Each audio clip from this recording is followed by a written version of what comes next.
Welcome to the Human Capital Innovations Podcast, your go-to source for personal, professional, and organizational growth and development. We hope you tune in often for all things people management, organizational development and change, organizational leadership, and social impact related. Maximize your personal and organizational potential with Human Capital Innovations Podcast.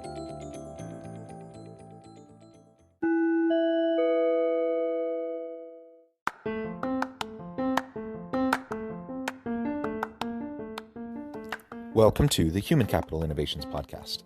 In this HCI podcast episode, I talk with Dr. James Hart about developing more meaningful workplace relationships using biofeedback and brainwave training.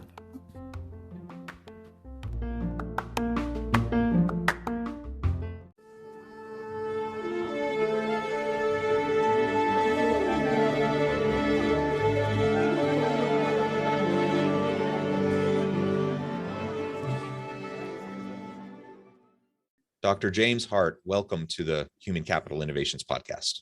Greetings. Happy to be here with you.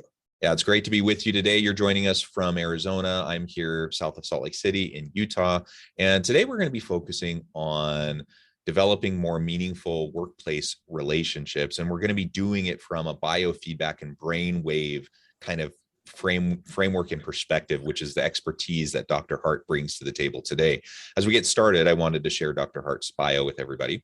Dr. James Hart is a celebrated research scientist with an established history of over 40 years in the study and research of biofeedback. Hart has authored or co-authored countless scientific research papers on the subject, and he currently has more than 30 patents for core technology, headset training methodology, and brain-centered portion of various virtual reality applications. His findings have been published in numerous scholarly journals such as Science, Psychophysiology, and the Journal of Experimental Psychology, just to name a few. Dr. Hart has also spoken in front of the United Nations. He received his bachelor's degree in physics from Carnegie Institute of Technology, as well as a master's degree and PhD in psychology from Carnegie Mellon University. What a tremendous background. It is a real pleasure to have you joining me today. And before we launch on into the conversation, is there anything else you would like to share with listeners by way of your background or personal context? Well, there was also a postdoc in psychophysiology at the Langley Porter Neuropsychiatric Institute, which is part of University of California, San Francisco. And at one point, while I was there, after taking my degree, my PhD, I was an assistant research psychologist. Then I wrote, won, and directed a large federal grant. It was entitled Anxiety and Aging, Intervention with EEG Alpha Feedback. And upon the issuance of that grant, I was promoted to an assistant professor of medical psychology within the August Psychiatry Department. And so I have lots of research to share with your listeners on the relationship between brainwaves and everything that goes on in business, including the personal relationships that enable businesses to thrive. And we begin with the understanding that brainwaves rule. They rule your thoughts, your feelings, your emotions, your experiences, even your perceptions. And so when you can change and master your brainwaves, you can change and master pretty much everything in your life. Thank you for that additional introduction. And let's start there. Let's start with your background and perspective on biofeedback and brainwave research. You just mentioned how that impacts everything about how we interact with other people and understand the world around us, but maybe unpack that a little bit for us and help us understand why that is so important. Sure.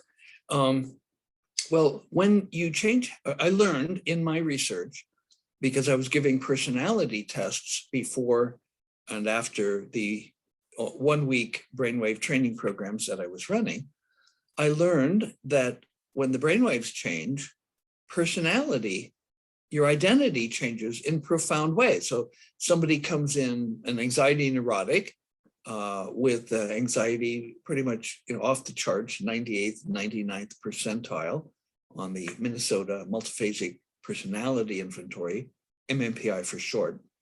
And after a week of training, in my lab or now in my training centers, anxiety is in the middle of the normal zone, maybe even below average.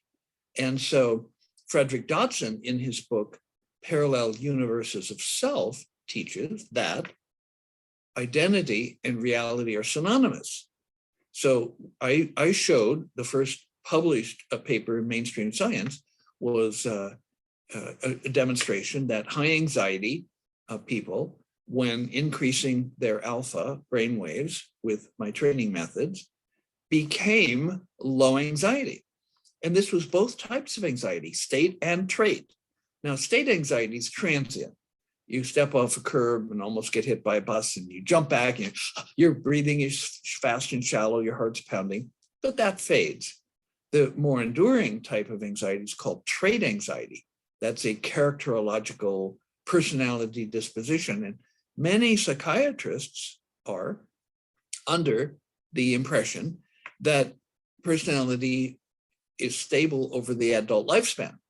Now, they're willing to do counseling to tinker at the margins a little bit, or to give drugs to alter your brainwaves and thus your experience of life.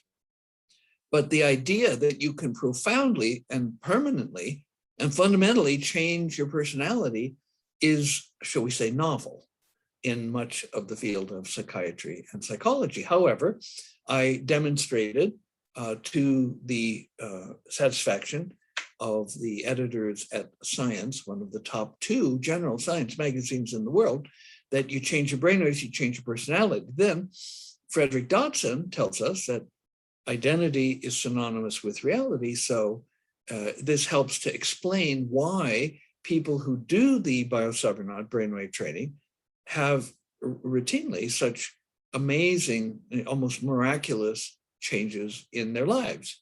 Brainwaves rule. When you change your brainwaves, you change fundamentally who you are, and you change the reality in which you live.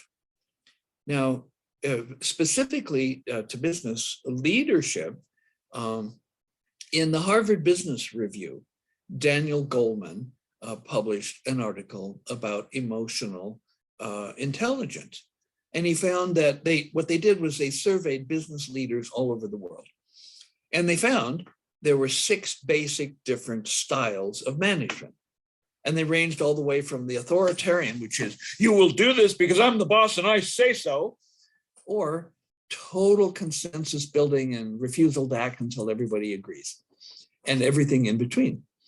And then they further found out that the most successful managers incorporated all of these styles in various degrees and at different times and with different people. Some people would require one management style, another person or another group of people might benefit from a different style. And so the managers required a high degree of emotional intelligence in order to be able to shift seamlessly from one of these management styles to another. So here we're now at the topic of emotional intelligence, or EQ. Travis Bradbury and Janine Greaves, in their book, Emotional Intelligence 2.0, describe how emotional intelligence accounts for almost 60% of your success in life. IQ, while important, only accounts for 10 to 20%. If you're really smart, but you can't get along with people, you can't hold a job, or you can't retain employees, you can't inspire and coax investors. And so now both of these go up with the Biofeedback alpha training. The average increase in IQ is 11.7 points, and we know this is stable at least a year out. And the emotional intelligence goes up 15.8 points. Travis Bradbury and Janine Greaves, have workshops and methods, and they would consider the possibility of a 5-point increase over 12 to 18 months of a lot of work. Well, we get an average of 15.8 points increase in just 7 days, because again, when you change your brainwaves, you change your identity. And then according to Dodson, identity and reality are synonymous, so your reality changes. And Yeah. so, Yeah. Well, go ahead. so you raised some really important points.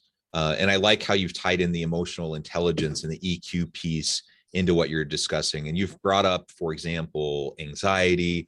You've brought up personality traits. And all of this can then, of course, lead into how we interact with others within the workplace. And you're absolutely right.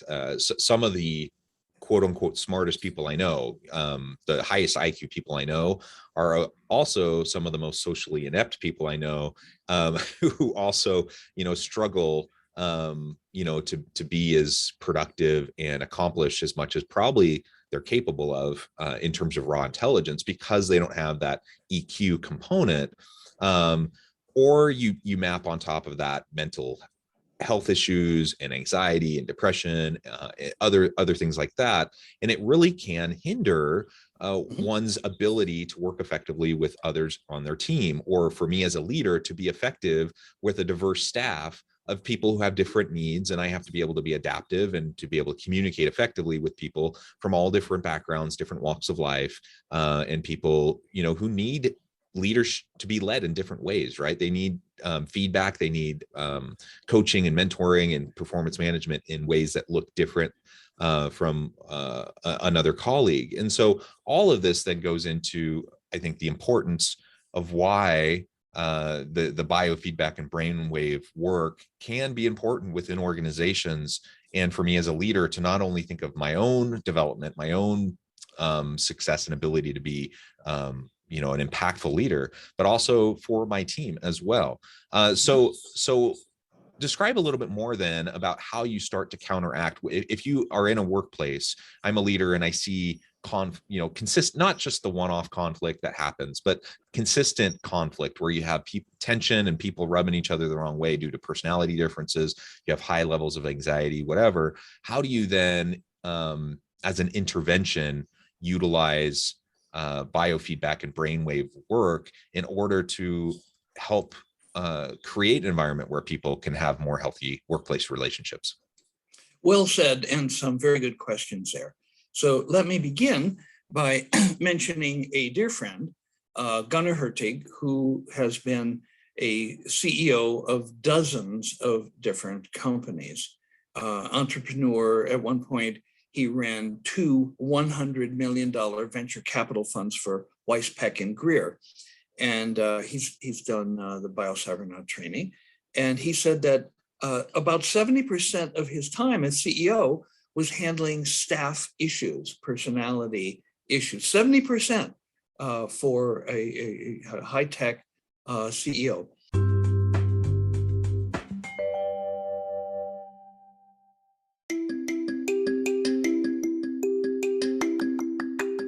I'm excited to announce the publication of my new book from HCI Press, Bluer Than Indigo Leadership: The Journey of Becoming a Truly Remarkable Leader. Early in my adult life, I learned about an Asian proverb that translates as bluer than indigo. If you think about the color indigo, it is a brilliant, deep, and vibrant blue, what some would call the bluest of blues. To have something that is bluer than indigo is rare and truly remarkable. Contrary to popular myth, there is no one-size-fits-all or cookie-cutter approach to effective leadership. There's no silver bullet, no secret sauce, no go-to model that will solve all of our problems. The truth is, great leaders have all had their unique strengths and flaws, and have all had to discover and then pave their own distinctive path in their life's journey to fulfill their leadership potential.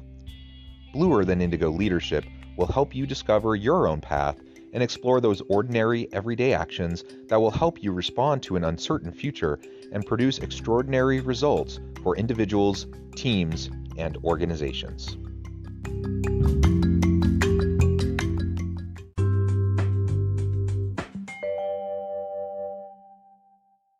And then we had Alan Markin, a Canadian philanthropist. I have had my Canadian center currently is sort of frozen in a move from Victoria, British Columbia, over to Bragg Creek, Alberta.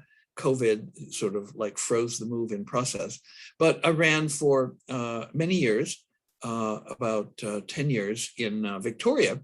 And Alan Markin, who is an incredible businessman, with one partner, Murray Edwards, he grew his company, Canadian Natural Resources, from $0 to $2 billion in just 2 years. A very accomplished businessman.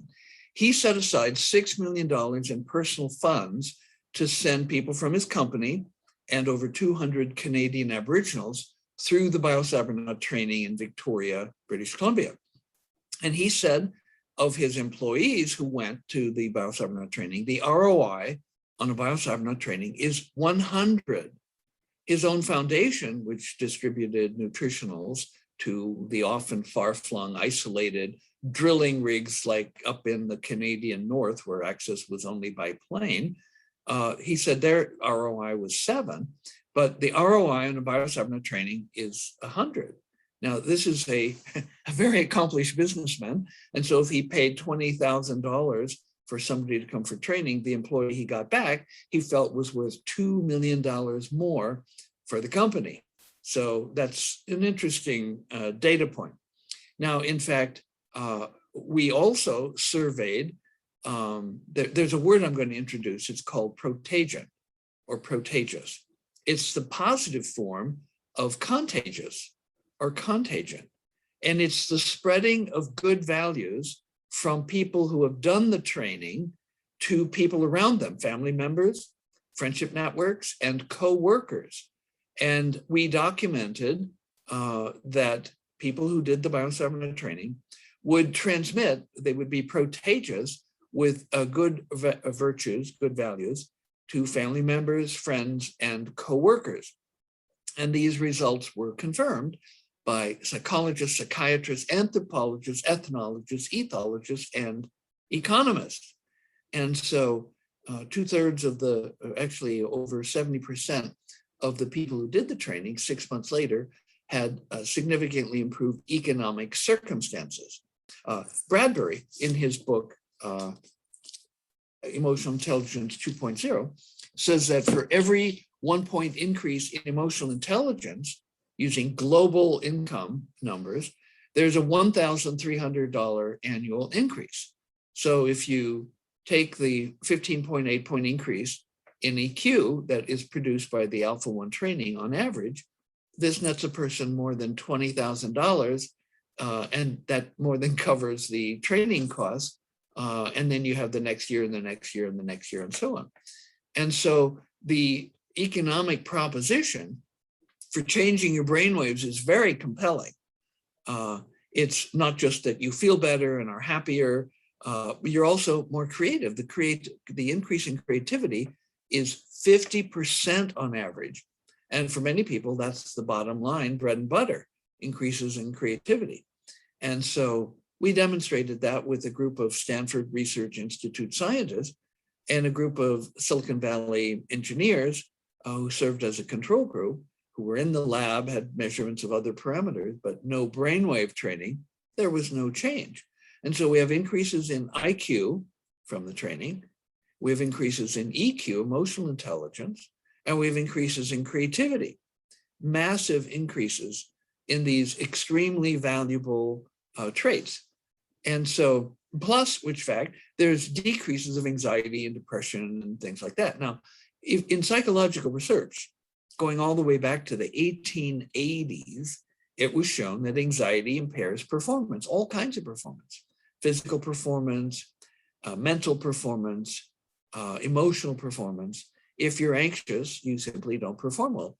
People have described this as the age of anxiety. I remember writing a business plan in the 1980s, and I did research. I found that the 5 top anti-anxiety drugs were grossing $500 billion a year in America. And so that's a lot of anxiety.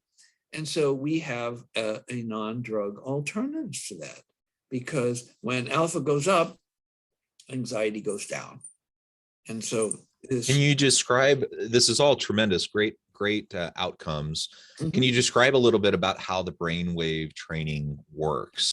It is actually, we do brainwave feedback in the context of a 7-day intensive. And so to say that it's just brainwave feedback is untrue. For example, I discovered along the way when I was still in the university that emotional traumas going back all the way to childhood were impairing people's performance on everything, including the brainwave training. And so I did like a 20-year detour in my career to develop ways of measuring and addressing the emotional traumas. So 2 or 3 times a day while they are in the neurofeedback chamber and hooked up, wired, their brainwaves are being recorded, people interact with the computer to take mood scales where adjectives, feeling words, friendly, clear thinking, sleepy, unhappy, dizzy, appear one at a time on the screen. And then they push a button to indicate how much they feel that, either right now or the mood scale's done after the feedback training. You describe how you felt in your highest alpha, or if it's a theta training, in your highest theta. And so the computer scores the moods. They're standard mood scales. There are 21 different moods that are measured. And that's very helpful for the trainer. This is done with a skilled and certified biocybernaut trainer to see how your brainwaves change as your moods change. In fact, you begin to realize that, if I have this unhappy mood or anxious mood or angry mood, it's because I have a certain pattern of brainwaves. And when I change my brainwaves, the moods change. But it goes beyond that because I wrote into the program some subtleties which allow it to detect the existence of unconscious emotions. So let's say the word is angry and the person puts 0, not at all. But the computer goes, I don't think so. And it expresses its doubt in terms of sigmas. A 1 sigma is a 68% chance your answer is wrong. 2 sigmas is a 95% chance your denial of anger is wrong. 3 sigmas is a 99.7% chance your answer is wrong, and so on. And so then the trainer can say, in the interview, I noticed that you said that you were not angry, but the computer seems to think that there might be some unconscious anger there. Well, then maybe a tear comes out and lips tremble a little. And then the story comes out of this trauma where the child was abused or neglected or, whatever it was. And then the perpetrator goes on the forgiveness list. We have a 14-step forgiveness method. It turns out that forgiveness is only effective under conditions of rising alpha. And so the protocol allows you to interact with the scores and the colors of the scores that show up every 2 minutes, as well as the feedback tones, which are adjusted 50 times per second. So you have real-time feedback on your alpha, and you also have summary scores every 2 minutes. And you only continue the forgiveness protocol as long as your alpha is rising. And if it's going up, then the scores that announce the scores at different parts of your head are either blue for it went up or green, hey, you set a new high for the day. And so at the end of the day, there's the people gather, small groups, up to 3 in the premium double training, where you go into the chamber twice each day, and up to 5 people in the single, where people only go into the chamber once each day.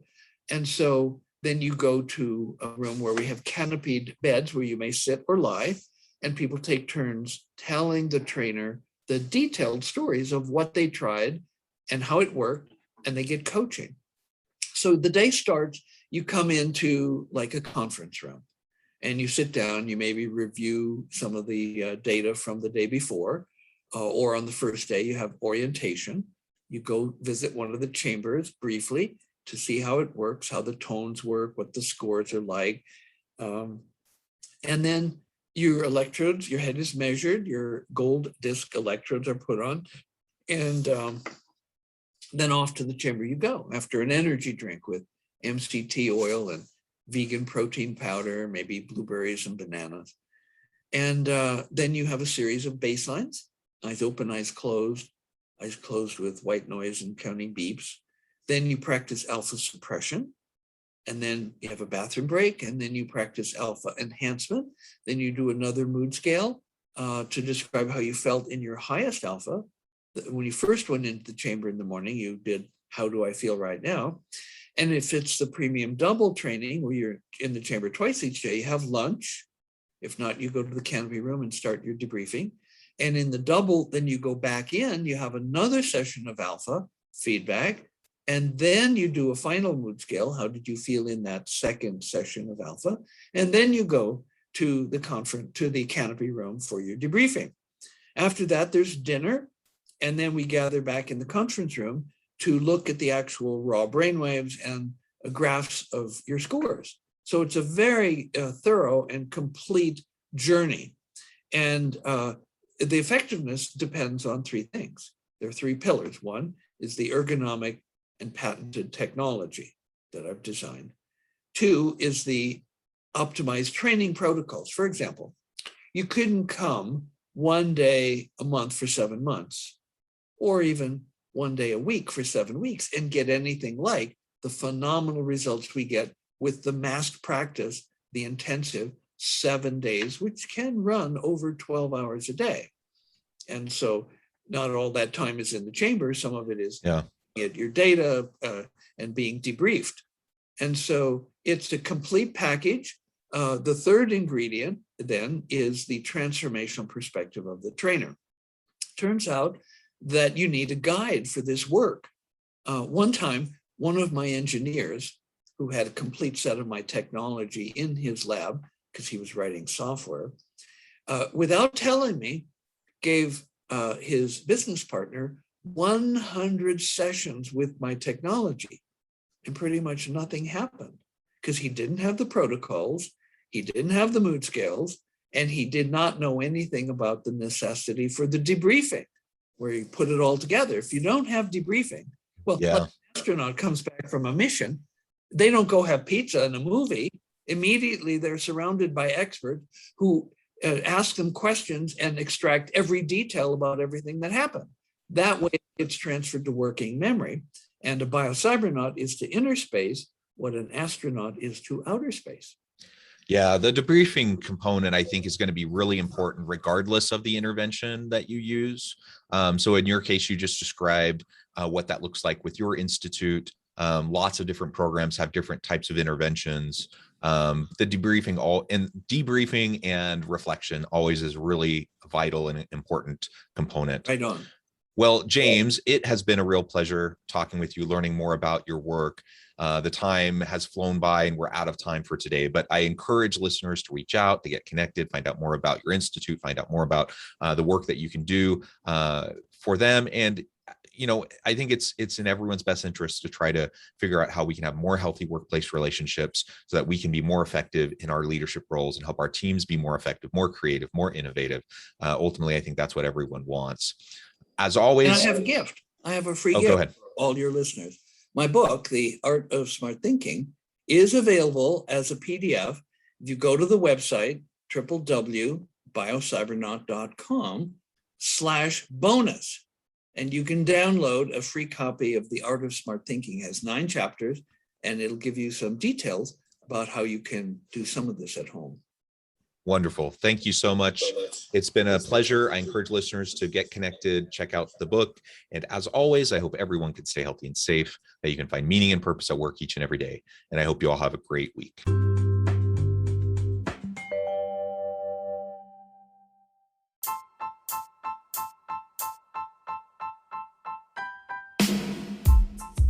The alchemy of truly remarkable leadership.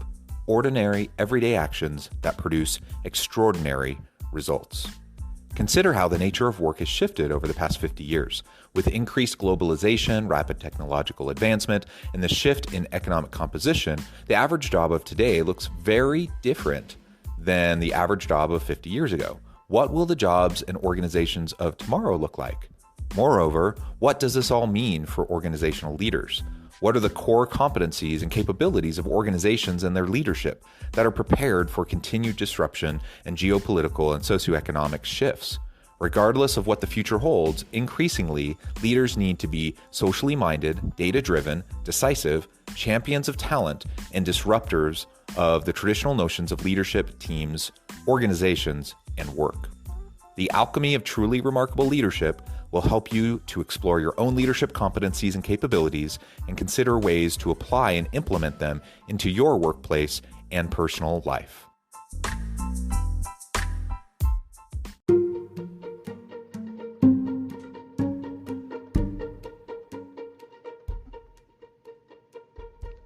Check out Human Capital Innovations magazine, Human Capital Leadership. Human Capital Leadership is a free, interactive e-magazine with the mission to help individuals, leaders, and organizations find innovative approaches to maximize their human capital potential. We publish issues quarterly in August, November, February, and May. Take a look at the latest issue and let us know what you think.